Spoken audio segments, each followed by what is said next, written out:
Welcome back to field bus. இன்னைக்கு நம்ம வீடியோவில் என்ன பார்க்க போகிறோம் அப்படின்னு பார்த்தீங்கன்னா, பாஸ்தா அப்படிங்கிற ஒரு விஷயத்த செய்ய போகிறோம். எங்கே இருக்குது? ஸோ இப்பி பாஸ்தா, இந்த ஃபுட் ஐட்டத்தை இன்றைக்கி நம்ம செய்ய போகிறோம். இதை எப்படி செய்கிறது அப்படிங்கிறது தான் இன்றைக்கி நம்ம பார்க்க போகிறோம். ஸோ வீடியோ நல்லா இருக்கும்னு நினைக்கிறேன், பாருங்கள். ஸோ முதல் வேலையாக நம்ம பாஸ்தா தண்ணியில் வேக வைக்கணும். ஓகே, நல்ல தண்ணி பிடிச்சிப்போம். நல்ல தண்ணியை பிடிச்சிக்கிட்டு அதில் பாஸ்தாவை வேக வைப்போம்.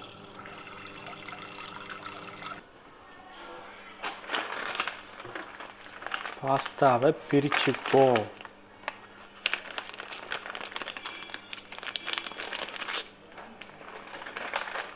பிரிச்சாச்சு. எப்படி இருக்குன்னு பாருங்கள்.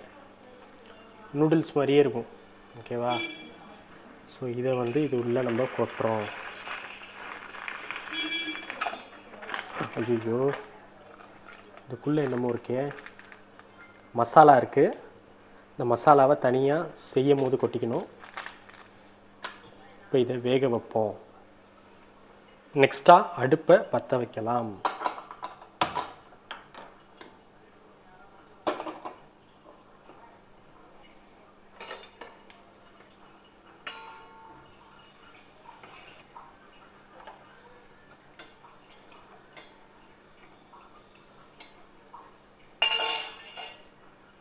இப்போ இது வெந்துக்கிட்டு இருக்கு.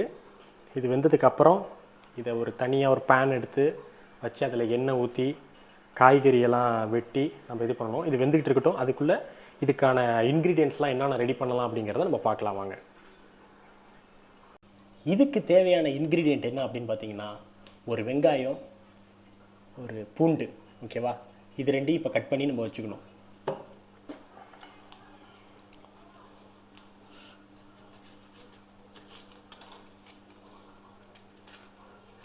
இங்கே இருக்கேன். இதை வச்சு இதை கட் பண்ணிக்கலாம். பாஸ்தா வெந்துருச்சுன்னு நினைக்கிறேன்.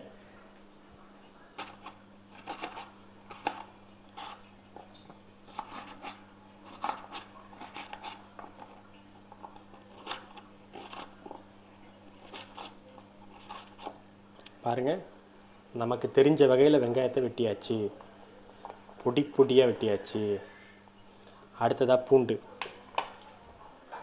10, 11, ஒரு 11 பல் இருக்குது. நம்ம இதில் ஒரு 5 பல் 6 பல் ஒரு தோராயமாக போடுவோம். ஓகே,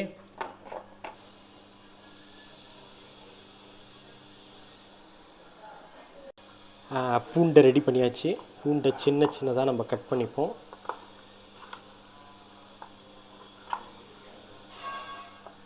மொத்தமாக 3 பூண்டு நம்ம போட போகிறோம். சின்ன சின்னதாக பூண்டை ரெடி பண்ணியாச்சு. இப்போ பூண்டையும் தூக்கி வெங்காயத்தோடு நம்ம போட்டுருவோம். ஸோ ஒரு மெட்டீரியல் ரெடி பண்ணிட்டோம் நம்ம. வெங்காயம், பூண்டு இது ரெண்டும் இப்போ ரெடியாக இருக்குது. பாஸ்தா எந்த அளவுக்கு வெந்திருக்குங்கிறத பார்க்கலாம் வாங்க.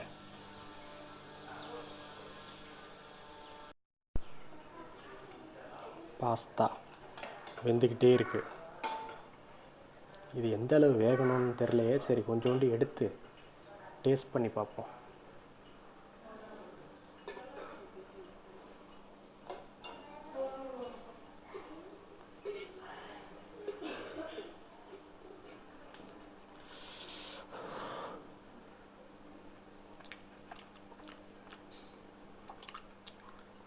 சப்புன்னு இருக்கு. ஸோ வீவர்ஸ், பாஸ்தா நல்லா வெந்துருச்சு பாருங்கள். பாஸ்தா சூப்பராக வெந்துருச்சு. இப்போ அடுத்த கட்ட ப்ராசஸாக நம்ம பேனை வச்சு எண்ணெய் ஊற்றி நம்ம வெட்டியிருக்க வெங்காயம், கார்லிக் இதெல்லாம் உள்ளே போட்டுட்டு அடுத்த ஸ்டெப்பை செய்வோம். சப்பா, இதை இறக்கிடுவோம். இறக்கிட்டு அடுப்புலையே இதை வைப்போம். இந்த பேனை வச்சுட்டு கொஞ்சம் எண்ணெய் ஊற்றுவோம்.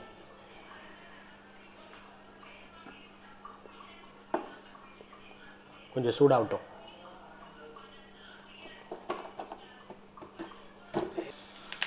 ஸோ ஸோ கல் நல்லா சூடாயிருச்சு. இப்போ இதில் எண்ணெயை ஊற்றலாம்.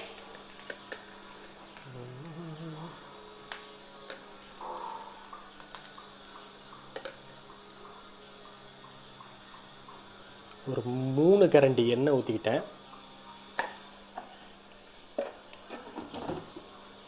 அதாவது கரண்டி இல்லை, ஸ்பூன். 3 ஸ்பூன் எண்ணெய் ஊற்றிக்கிட்டேன். சும்மா அப்படியே ஃப்ரைட் ரைஸ் கடையில் பண்ணுற மாதிரி பண்ண போகிற பாருங்க. ஸோ இப்போதைக்கு வந்து எண்ணெய் ஊற்றியாச்சு. இதில் அடுத்ததாக நம்ம செஞ்சு வச்சுருக்க இந்த வெங்காயத்தையும் கார்லிக்கையும் உள்ளே போட வேண்டியதான்.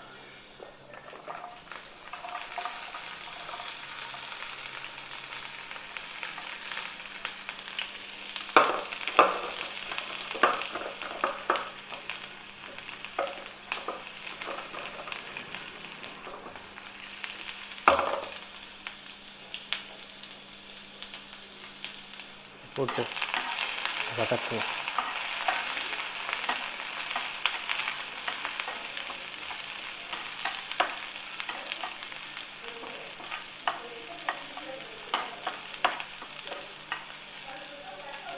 வதக்கிட்டு அடுத்ததாக இதில் வந்து உங்களுக்கு தேவையான உப்பு, மஞ்சள், மிளகாத்தூள் எது வேணாலும் நீங்கள் போட்டுக்கலாம். அப்படி நீங்கள் அது போட உங்களுக்கு விருப்பம் இல்லை அப்படின்னா அந்த பாஸ்தாலே வந்து இந்த மசாலா கொடுத்துருப்பாங்க. இந்த மசாலாவை கட் பண்ணி நீங்கள் போட்டுக்கலாம். ஓகே, இப்போ நம்ம வந்து கொஞ்சம் உப்பு போட்டுக்கலாம். கொஞ்சம் உப்பு போட்டுக்கலாம்.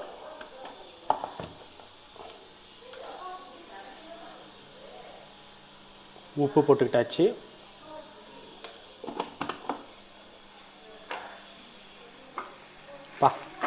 நல்லா ஒரு பொன் முறுவலாக வந்துருச்சு இது. ஓகே,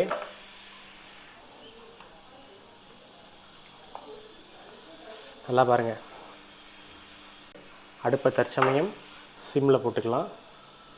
அடுப்பை சிம்மில் போட்டுக்கிட்டு பாஸ்தா ரெடியாக இருக்குது. இந்த பாஸ்தாவை தண்ணியோடு போட்டுறக்கூடாது, வடிகட்டி போடணும். அடுத்ததாக நம்மளோட பாஸ்தாவை வடிகட்டுவோம். ஓகே,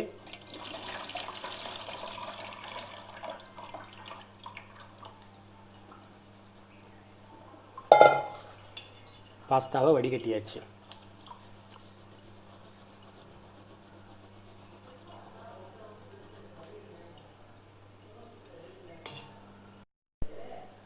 ஓகே, இப்போ பாஸ்தாவை நம்ம வடிகட்டியாச்சு. பாஸ்தாவை பாருங்கள், சூப்பராக இருக்குது. இப்போ இந்த விஷயத்தில் நம்ம பாஸ்தாவை போட்டுடலாம்.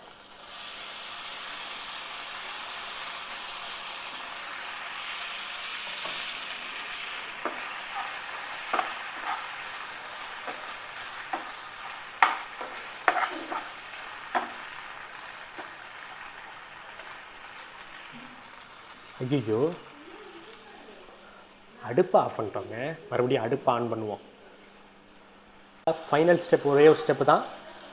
இந்த பாஸ்தாவில் நம்மளோட மசாலாவை கொட்ட போகிறோம். அந்த பாஸ்தாலே இருந்த மசாலா அதை கொட்டிட்டு ஒரு 10 நிமிஷம் வேக விட்டுட்டோம்னா பாஸ்தா ரெடி. அதுக்கப்புறம் நம்ம பாட்டு சாப்பிடலாம். ஓகே, கொட்டலாம் இதை.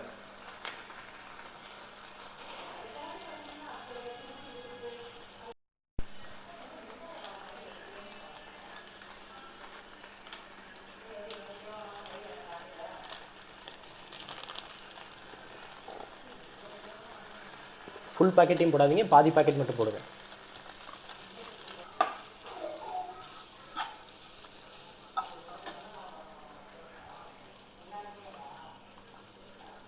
மேக்ஸிமம் நம்ம பாஸ்தா ரெடி ஆயிடுச்சு. நீங்களே பாருங்க.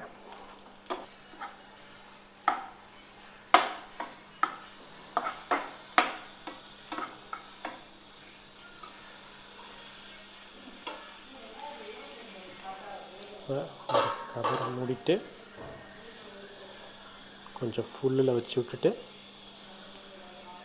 ஒரு 10 நிமிஷத்தில் நம்ம பாஸ்தா ரெடி ஆயிரும். அதுக்கப்புறம் நம்ம சாப்பிட்டுக்கிட்டே இருக்கலாம். ஓகே, ஸோ இந்த வீடியோ உங்களுக்கு பிடிச்சிருந்துச்சுன்னா கண்டிப்பாக லைக் பண்ணுங்கள், ஷேர் பண்ணுங்கள், சப்ஸ்கிரைப் பண்ணுங்கள். ஓகே, ஒரு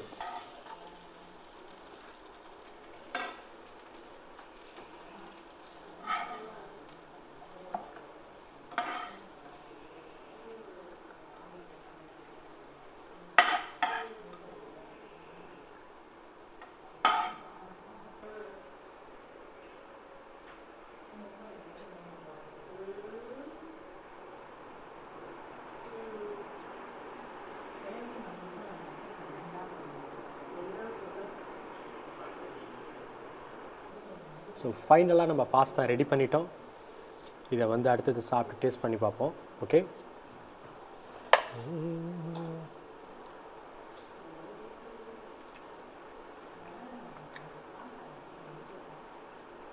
சாப்பிட்லாம் அந்த மாதிரி இருக்கு. ஓகே, நல்லா தான் இருக்கு. ஸோ இந்த வீடியோ உங்களுக்கு பிடிச்சிருக்குன்னு நினைக்கிறேன். பிடிச்சிருந்தா லைக் பண்ணுங்கள், ஷேர் பண்ணுங்கள், சப்ஸ்கிரைப் பண்ணுங்கள். அடுத்த வாரம் வேறு ஒரு கான்செப்டில் இன்னொரு வீடியோவில் பார்க்கலாம். நன்றி, வணக்கம்.